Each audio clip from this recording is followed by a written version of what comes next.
All right, turning now to your first alert weather. Pete, how much rain are we expected to get tomorrow? A little over an inch, Priscilla. It's not a huge amount, and some spots may be less than that, but the downpours are not very timely. It's a slow morning ride.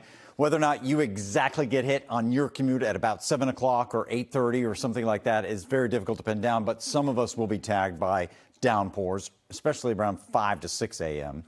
Gusty day, highest winds will be in the morning, and then the breezes through the afternoon. The weekend is okay. It's not awesome. It's not perfect. Saturday is the cloudy, April-like kind of gloomy day with a little bit of wind, but at least most of the day's dry. Look at the mild air down through the south, huh? And it's all through the mid-Atlantic. We're on the doorstep of this.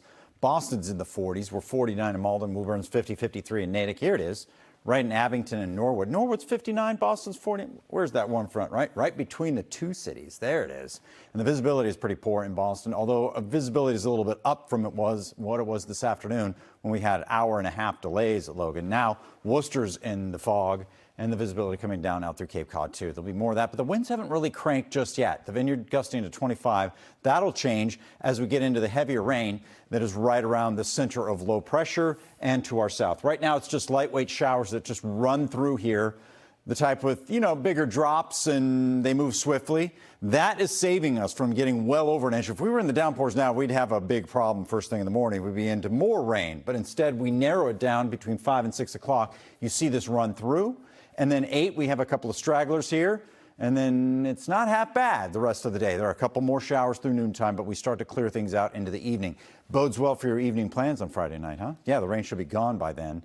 And that means the Sox game looks okay, too. Here's your field of wind, pretty sharp across the mid-Atlantic. That's ours for tomorrow. On the backside is Saturday. So the wind timeline sees a spike on Friday morning and then drop off and level off into Friday night and Saturday, too. Still some gusts Saturday and Saturday afternoon that could be over 30 miles an hour. But the strongest winds from Gloucester, Rockport, straight down through Scituate, Marshfield, Plymouth, Bourne, and out through Chatham. South-facing beaches and waterfront on the Cape should be the highest wind speeds, and even on Cape Ann, too, out in Rockport. Now, the rain, again, we've seen this taper off a little bit.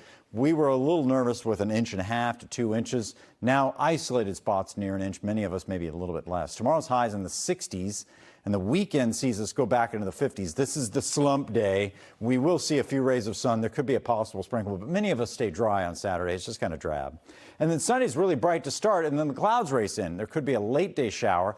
Most of the day is dry, though, so pick and choose your times, right? 62 on Sunday, the better of the 2 days. And it does look like we're timing it out perfectly for the Sox. 56 Friday evening, not bad. And then 54 on Saturday with that passing sprinkle possible, not enough to wash us out.